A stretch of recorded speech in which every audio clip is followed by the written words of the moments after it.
criminal arrests in the death of a 10-year-old boy at a Schlitterbahn Water Parks and Resorts Park in Kansas City are just the latest in a string of troubles the New Braunfels-based company and owners have faced in recent years. Despite hiccups and lost opportunities, on a sunny morning 50 years ago, opening day of Hemisphere 68 carried San Antonio into a modern era of economic growth and cultural vitality. He said, "Now I don't want to talk about this damn thing anymore, spent too much time on it, and take him an envelope. It'll have a check for $250,000 in it."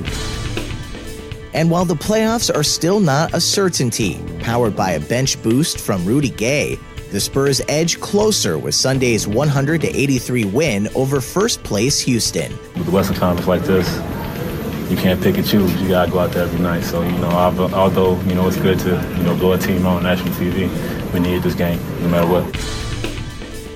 I'm Chance Dorling with your Express Briefing for Monday, April 2nd. Subscribe to this and other free content at expressnews.com/podcasts. And get each day's top news and sports headlines delivered to your inbox at expressnews.com/newsletters. Well before last week's criminal arrests in the death of a 10-year-old boy at a Schlitterbahn Park in Kansas City, in recent years a string of troubles have plagued New Braunfels-based company Schlitterbahn Water Parks and Resorts as well as its owners.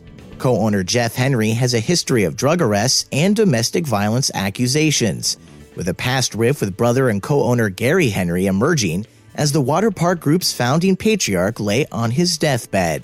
And now Jeff Henry, along with two other Schlitterbahn employees, the amusement park group and its private construction firm, stand charged in the death of Caleb Schwab, a 10-year-old who was decapitated in 2016 on the company's water slide in Kansas City.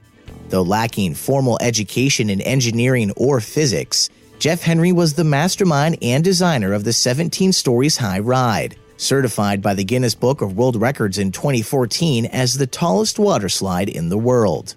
But prosecutors say it was designed to catch the attention of producers at the Travel Channel's Extreme Water Park series and violated nearly all aspects of long-standing industry safety standards.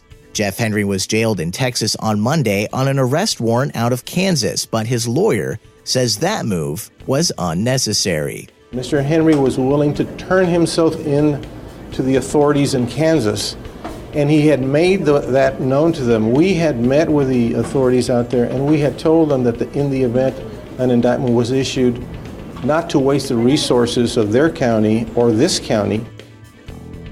Amid unrest from both the civil rights movement and the Vietnam War, 50 years ago, the opening day of Hemisphere 68 was a milestone event many say carried San Antonio into a modern era of economic growth and cultural vitality.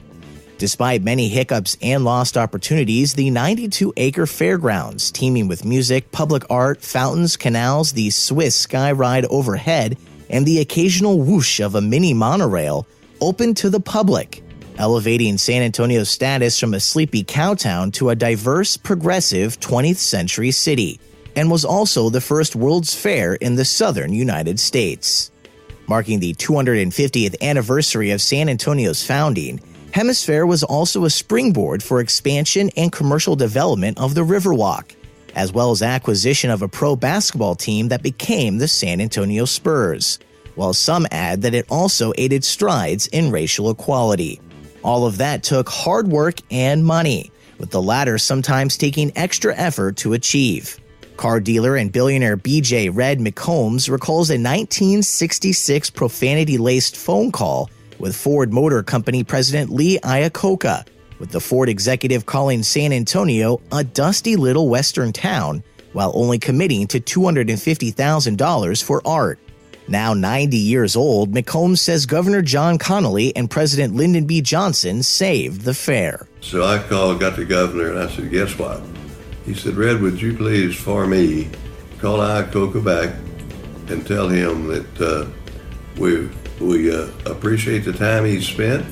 We're sorry that we took his time, but within 12 hours, we will get all of the needs that we have from Ford Motor Company, because President Johnson will call Mr. Ford and tell him what we're going to have, and you don't need to worry about it. You're out of it. You're not even in the loop.